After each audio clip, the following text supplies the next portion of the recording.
Pancakes, who doesn't love them? It's a perfect meal to make with a family and enjoy some free time.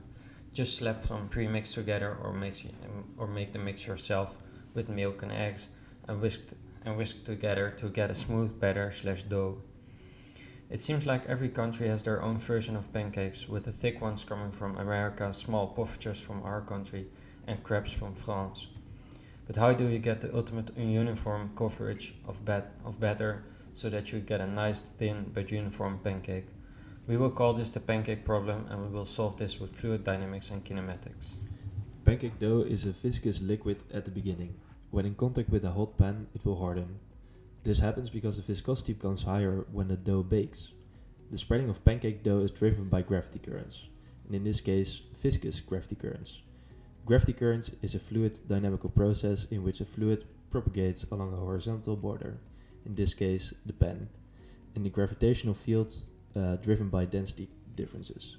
There's a lot of examples of gravity currents all around us. Take for example lava flow out of a volcano or avalanches in the mountains. These currents spread out across an area because they have a higher density than the air around the flow. The pressure in a denser fluid is higher than in the surrounding environment, and therefore it tends to spread out, like seen in this video. A gravity flow can be described in two parts, a head and a tail. The head is the leading part and has a large volume, and by which the surrounding fluid is displaced. The tail is the flow that follows the head. The characteristics of this flow can be described with the Froude and Reynolds numbers. The Froude number is defined by the ratio of flow to external field. The Froude number is given by Fr is equal to U divided by the squared of G, the external field, and L, the characteristic length. The Reynolds number relates the viscosity to the flow of a liquid. If the number is low, its flow is driven by viscosity and is like a laminar flow. At high Reynolds numbers, the flow is turbulent and is dominated by inertial forces. The Reynolds number is defined by Re is equal to the density times the flow velocity times the characteristic length divided by eta, being the viscosity. The liquid layer of pancake dough is treated as a non-isothermal gravity current spreading over a surface whose inclination varies over time. To model a solidification process, the effect of the phase transition on the dynamics is replaced by a temperature-dependent viscosity, and the layer is assumed to remain fluid at all times.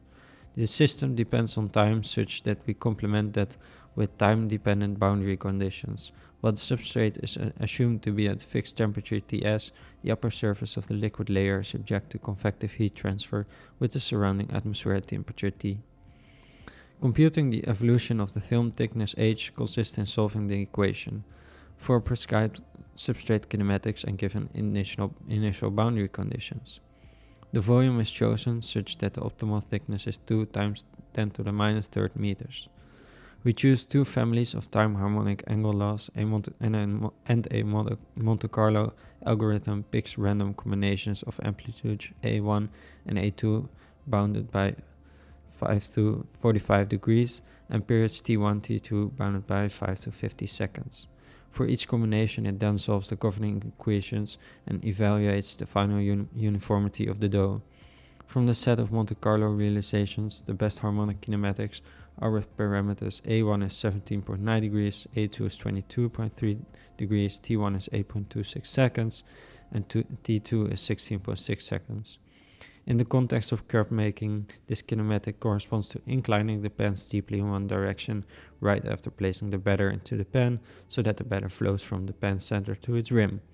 Next, rotate the inclined pan in a circle. This step ensures that the batter coats the pan's full circumference. Finally, while continuing the circular motion, decrease the pan's incline, filling in any holes until the pan is horizontal and the batter is cooked. Of course, we tried this method in real life. First we tried not moving the pan whatsoever for reference.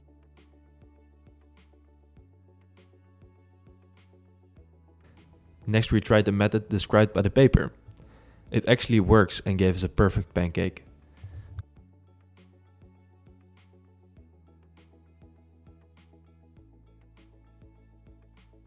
Be aware that you need plenty of dough when trying this method, otherwise you get a pancake like this. Science is your friend, even when making some delicious pancakes.